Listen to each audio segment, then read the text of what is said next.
जय माता दी। आप सभी का स्वागत है हमारे यूट्यूब चैनल में। आओ आज सुनते हैं सौराष्ट्र में सोमनाथ ज्योतिर्लिंग की कथा। तो शिव पुराण के अंतर्गत सृष्टि रचना प्रसंग में यह बताया गया है कि ब्रह्मा पुत्र दक्ष की 60,000 कन्याएं हुई थीं। इनमें 27 कन्याओं का विवाह अत्रि अनसुईया पुत्र चंद्रमा के साथ हुआ था। इस प्रकार चंद्रमा की 27 धर्म पत्नियां थीं। इनमें रोहिणी सबसे अधिक सुंदर थी, अतः चंद्रमा इससे सर्वाधिक प्रेम करते थे। अतः दक्ष प्रजापति की अन्य कन्याएं बड़ी दुखी रहने लगीं।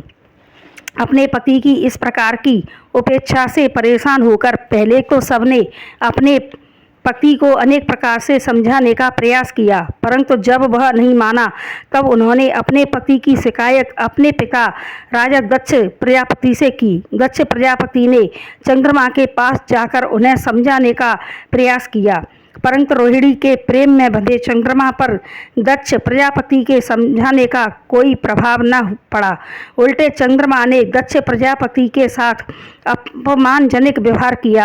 अतः क्रोध में आकर दक्ष प्रजापति चंद्रमा को श्राप देते हुए बोले, हे चंद्रमा, तू अपने रूप के सौंदर्य पर गर्वित होकर अपने पतिव्रत धर्म को भूल रहा है, अपनी धर्म पत्नियों का तिरस्कार कर रहा है। अतः मैं तुझे श्राप देता हूँ कि तू क्षय रोगी हो जावे। इस प्रकार का श्राप देकर दक्ष प्रजापति चले गए।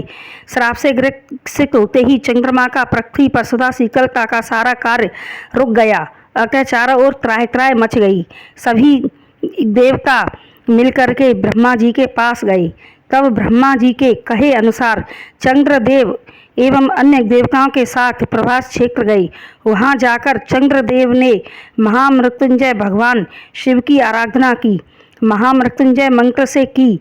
उन्होंने शिव की घोर तपस्या करते हुए 10 करोड़ बार महामृत्युंजय मंत्र का जप किया।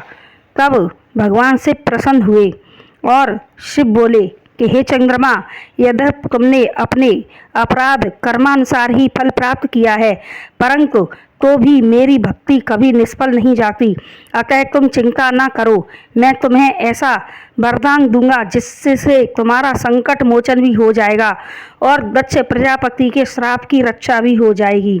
मैं तुम्हें वर देता हूँ कि कृष्ण पक्ष के एक एक दिन तुम्हारी कला क्षीण होती जाएगी और इस प्रकार अमावस्या को तुम कलाहीन हो जाओगे।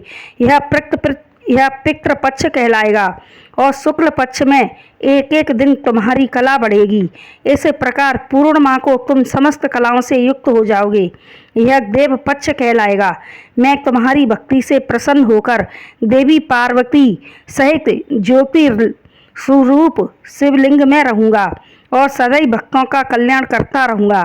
तभी से शिव और माँ देवी पार्वती के साथ ज्योतिर्लिंग रूप में शिवलिंग में रहने लगे।